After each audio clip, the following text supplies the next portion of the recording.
Mover of the bill मंत्री जी ने कुछ इतिहास, कुछ ऐसी बातें रखी है यहाँ पे। मैं ज़रूर ये कहूँगा कि डाक सेवा उत्कृष्ट परिकृष्ट बनी, उसका इतिहास हजारों साल का है।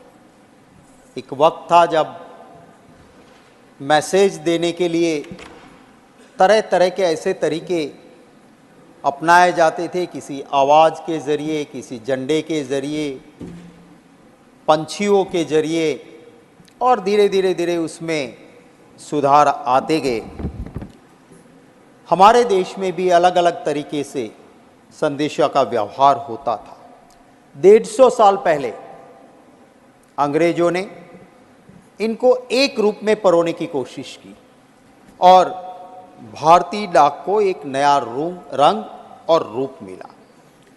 अंग्रेजों ने एक किया वो आवाम को फ़ायदा पहुंचाने के लिए, या पब्लिक इंटरेस्ट ज़्यादा नहीं था, उसका अपना खुद का इंटरेस्ट था, क्योंकि उनको इस देश में शासन करना था, उनका अपना एक हित था और व्यापारिक इंटरेस्ट भी था। तो इसको लेके डाक सेवाएं शुरू की गई। रैन हेस्टिंग्स वो आए और उन्होंने 1766 में ईस्ट इंडिया कंपनी मेल के नाम से इसको एक रूप में बनाया। आगे चलते गए और Indian post office act Lord Dalhousie ने 1854 में इंट्रोड्यूस करके एक सिस्टेमेटिक वे में हमारी डाक सेवाओं को बनाया। आज़ादी के बाद हमारे उस वक्त के सूझबूझ वाले नेताओं ने ये सोचा, if you want to speak I can give for 5 minutes. अगर उस वक्त पे हमारे उन नेताओं ने ये सोचा कि कुछ आवाम की चिंता करते हुए पब्लिक अंडरटेकिंग्स होने चाहिए, पीएसयूज होने चाहिए, और पीएसयू प्रॉफिट ओरिएंटेड नहीं हो सकते हैं। मुनाफा कमाना पीएसयू का सिर्फ काम नहीं है। पीएसयू का काम होगा प्रॉफिट ओरिएंटेड नहीं, सर्विस ओरिएंटेड बन के काम करने का। कि अगर किसी एक गांव में, छोटे से गांव में, एक झोंपड़े में किसी को डाक पहुंचाना है तो वहां पहुंचनी चाहिए, वो सोच थी। और उसी सोच के चलते आज़ादी के बाद जो भी सरकारें बनी, उनकी एक दीर्घ दृष्टि थी कि इस डिपार्टमेंट को, इस पोस्टल सर्विसेज को इतना बेहतरीन बनाया साहब कि उपसभापति महोदय, आज हम फक्र के साथ कह सकते हैं कि दुनिया में सबसे बड़ी और सबसे बेहतरीन डाक सेवा कहीं पे है तो वो हमारे देश में है। कुछ लोग फर्जी डिग्री वाले, व्हाट्सएप यूनिवर्सिटी वाले कहते हैं कि 70 साल में इस देश ने क्या किया। मैं कहता हूं देश ने ये करके दिया कि दुनिया की सबसे बड़ी, बेहतरीन, सबसे अच्छी डाक सेवा वो हमारे देश में बनी। वो विजन था। आज आप पीएसयू को मार दोगे और प्राइवेट सेक्टर को एनकरेज करोगे। कुरियर वाला टाई पहन के आपको कुरियर दे जाएगा, पर दिल्ली में दे जाएगा, बंबई में दे जाएगा, अहमदाबाद में दे जाएगा। क्या वो कच्छ के अबड़ासा के एक छोटे गांव में वो कुरियर वाला डाक देने जाएगा? वो नहीं जाएगा। और इसीलिए मैं कहना चाहता हूं आपके जरिए उपसभापति महोदय, सरकार को के मंशा से हमें निकल जाना होगा कि प्रॉफिट ओरिएंटेड प्राइवेट सेक्टर ये काम करेंगे, पीएसयू की जरूरत नहीं है। आज गांव में भी अगर किसी के ऊपर विश्वास है तो इंडियन पोस्टल सर्विसेज पे विश्वास है। आज भी कहता है कि डाकिया डाक लाया। डाकिए की डाक पे आज गांव के गरीब का भरोसा है। आप उसको मारने की अगर हम कोशिश करेंगे तो उससे आवाम का भला नहीं हो सकता है। मैं इस बिल के कुछ प्रावधान के ऊपर जाने से पहले एक दो बात रखना चाहता हूं। माननीय उपसभापति महोदय, ये सरकार पीएसयू के जरिए मिलने वाली सर्विस पे कैची क्यों चलाती है वो मुझे समझ में नहीं आता। पोस्टल सर्विस के अंदर एक हुआ करता था यूपीसी, अंडर पोस्टल सर्टिफिकेट, और यूपीसी का आधार अदालतें भी मानती थी कि यूपीसी से गई हुई डाक है, मीन्स इट इज सर्टिफाइड, सामने वाले को मिली है। और registered post was expensive compared to registered post. UPC was with very less money one was able to do UPC. अब आपने क्या कर दिया, यूपीसी खत्म कर दिया।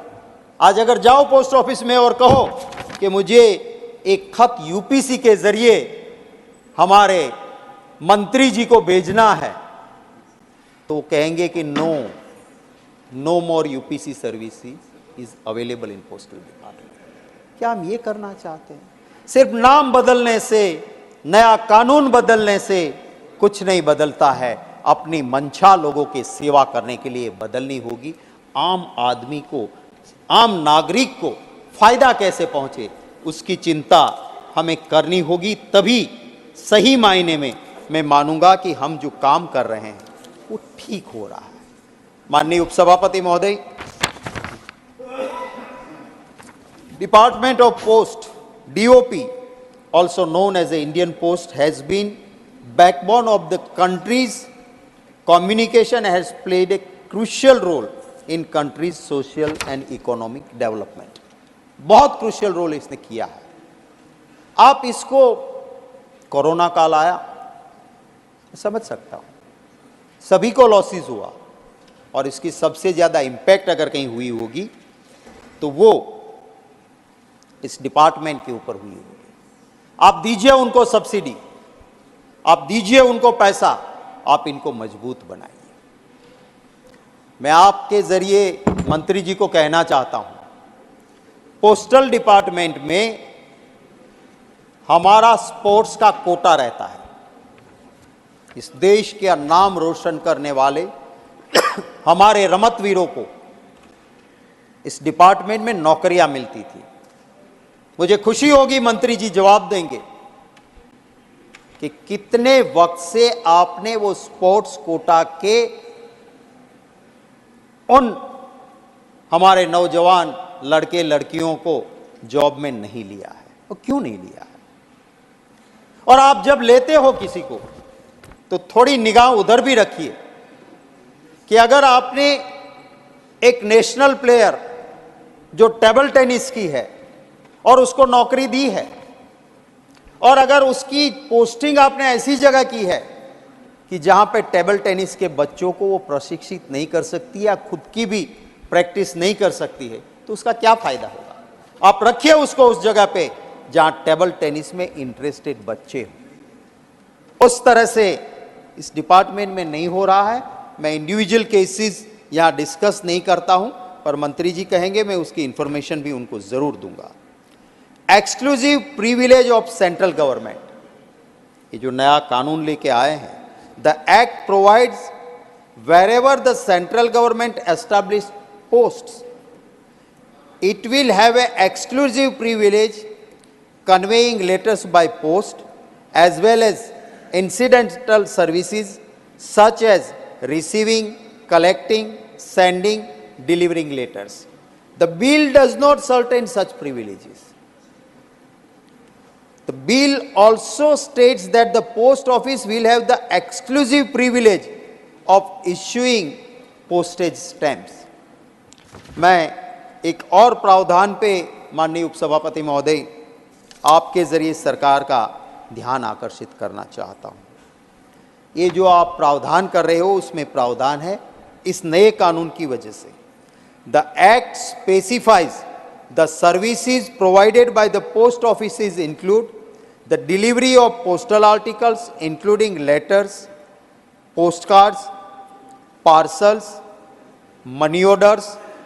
The bill provides that the post office will provide services prescribed by the central government. आप क्यों नहीं क्लैरिटी करते हो कि आप ये इनसे करवाना चाहते हैं। कानून बनाना संसद का अधिकार है, उस अधिकार के ऊपर कोई भी कंट्रोल करने की कोशिश नहीं होनी चाहिए। सरकार ऐसा ग्रे एरिया ना रखे कि कानून बन गया है तो बाद में मुझे जो ठीक लगेगा वो सर्विसेज लूंगा मैं इनसे। कल कोई पॉलिटिकल पार्टी है वहां से सोचेगी कि मेरे पॉलिटिकल पार्टी के ये पैम्फलेट्स भी इनसे बंटवाना है और इसके लिए मुझे ये रूट करना पड़ेगा, तो मैं रूट करूंगा।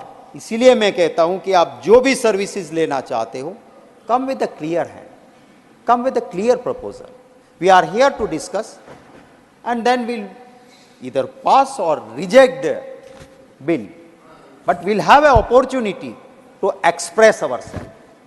आप इसका ग्रे एरिया, आज एक बार बार ऐसे बिल्स आते हैं मैं देखता हूं, हम पास तो करते हैं पर उसमें क्लैरिटी नहीं होती और बाद में नोटिफिकेशन के जरिए, बाद में कुछ अमेंडमेंट के जरिए सरकार उसको अमेंड करती रहती है। Now the another provision by this bill is power to intercept shipments. साहब, privacy, right of privacy is a fundamental right.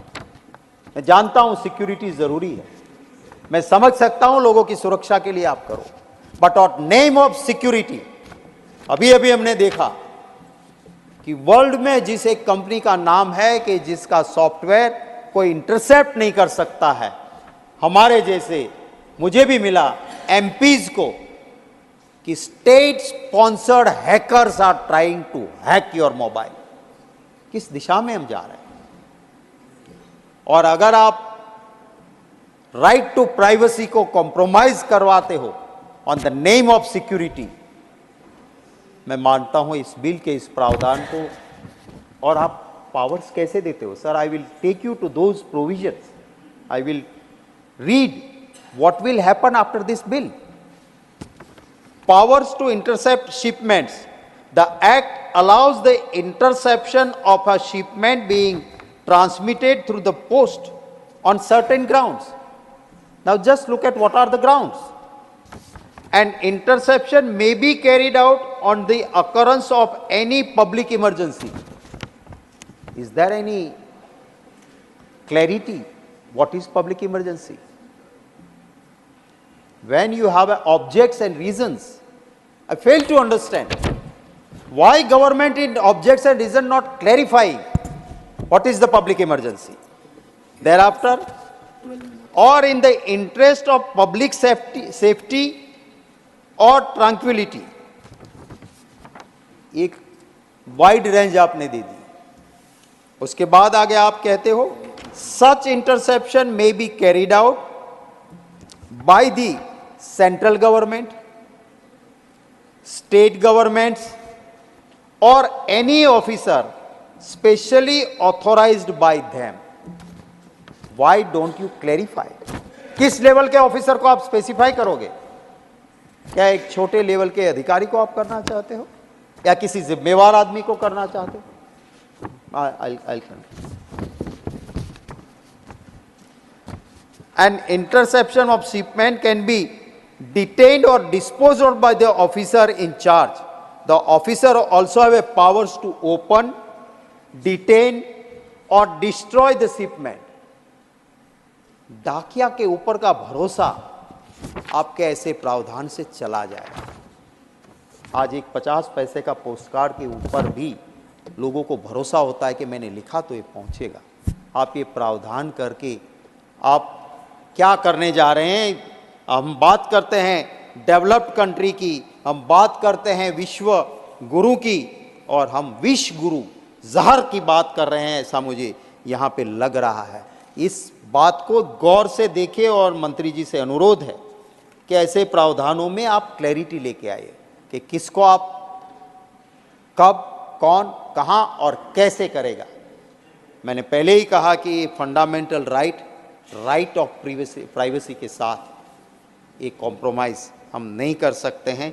मैं आखिर में एक छोटी सी बात करके अपनी बात ख़त्म करूंगा कि आप जब छोटी जगह पे नौकरियां देते हैं, लास्ट एक ही मिनट में कर सकते हैं, तो वहां पे अगर आप पोस्टमैन को, आप पोस्टल डिपार्टमेंट में गांव में किसी को नौकरी देते हो, तो वहां के लोकल यूथ को आप प्राधान्य दें। उसी गांव का डोमिसाइल है, वहीं का रहने वाला है, उसको आप अग्रिमता दें। शहर से नौकरी ले लेता है, फिर कोशिश करता है ट्रांसफ़र और करवाने की, वो गांव में टिकता नहीं और छोटा गांव परेशान होता है।